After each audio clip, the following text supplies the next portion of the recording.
cabdikariin sheekh muuse qalbi dhagax iyo egraan taaliil faarax waxay qayb ka yihiin dhanka madow ee laga warin doono taariikh xukunka madaxweyne farmaajo.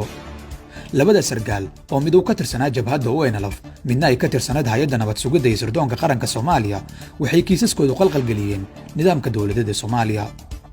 labada dhacdaba waxaa ku lug lahayd hay'adda nabad sugidda iyo sirdoonka qaranka Soomaaliya ee loo yaqaan NISA. labada waqti ee ay dhaceen dhacdooyinka qalbi dhagax iyo ekraan waxaa NISA kala xukumayay Cabdullaahi Maxamed Cali Sambalolshe iyo Fahad Yaasiin Xaaji Daahir. waa laba kiis oo aad xasaasi u ahaa waana laba imtixaan oo soo maray labada taliye. labada xaaladoodba waxay khatar siyaasadeed ku ahaayeen welina ku yihiin farmaajo waxaas aad u kala duwan sidii ay labada taliye u maareeyeen kiisaska. inkastoo ay laba xukuumadood jireen oo farqiga dhinaca kale loo dhigi karo haddana Sambalolshe wuxuu si weyn isugu dhigay kiiskii qalbi dhagax. wuxuu ku hagoogtay madaxweynihii wuxuuna aqbalay oo uusan si weyn u diidin doorkii hay'adda. Sambalolshe wuxuu awooday inuu xilligaasi dhinaca uu rabo u dhiga kiiska oo sida muuqata galaafan karay farmaajo iyo xukuumaddii xilligaasi jirtay ee uu hurmuudka u ahaa Xasan Cali Khayre. inkastoo kiiska qalbi dhagax uusan weli ka lug bixin farmaajo haddana waxa uu kaga soo gudbay si ka fudud sidii loo maleynayay inay noqon doonto falcelintiisa. Sambalolshe waxaa loo arkaa darbigii uu farmaajo ku gambaday maalintaas. madaxweyne farmaajo oo sidoo kale ah taliyaha ciidamada qalabka sida si gaar ah arrimaha sirdoonka gacanta ugu la jiray muddadii uu xafiiska joogay wuxuu mar kale fooda daray xiisad gelgishay dalka oo dhan waana arrinta egraan taaliil faarax. si lamida dhacdadii qalbi dhagax waxaa arrintaana ku lug yeelatay hay'adda nabad sugidda. laakiin farmaajo sidii uu uga soo gudba kiiskii qalbi dhagax waa uga gudbi la'yahay arrinta egraan.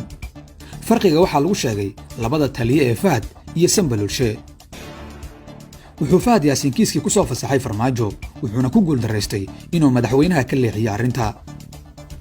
markii la dhiibay qalbi dhagax waxaa aad loo iibiyey inuusan madaxweynuhu arrinta waxba kala socon. waxaa sabab looga dhigaa hoggaankii NISA ee xilligaas oo qoorta dhiibtay si ay madaxweynaha u badbaadiyaan. balse Fahad waa diiday inuu keligiis madaxa dhiibto waxaana ay taasi keentay in xitaa farmaajo lagu tuhmo inuu wax ka og yahay kiiska egraan taaliil. tan iyo markii uu soo baxay kiiska egraan taaliil waxa uu farmaajo qaaday dhowr tallaabo oo uu ku difaacayo Fahad, NISA iyo dhammaan xubnaha lagu tuhmaya kiiskan.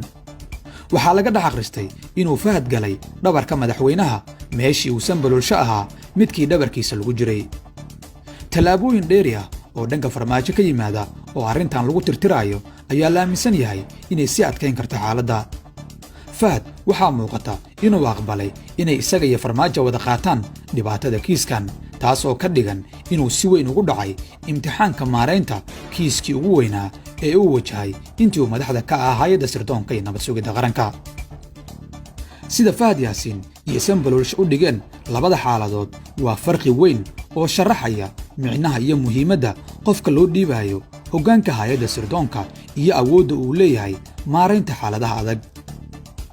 farmaajo wuxuu hadda si weyn ugu badbaadayaa inuu xirmay baarlamaankii 10aad oo aanay jirin xildhibaano ka keeni kara mooshin la xiriira kiiska egraan taaliil. waxaase laga baran karaa labadan dhacdo farqiga Fahad iyo Sambalolshe ee shaqadan iyo sidoo kale sida ay muhiim u tahay xulashada qofka iyo shaqada loo dhiibayo. maxay kula tahay adiga?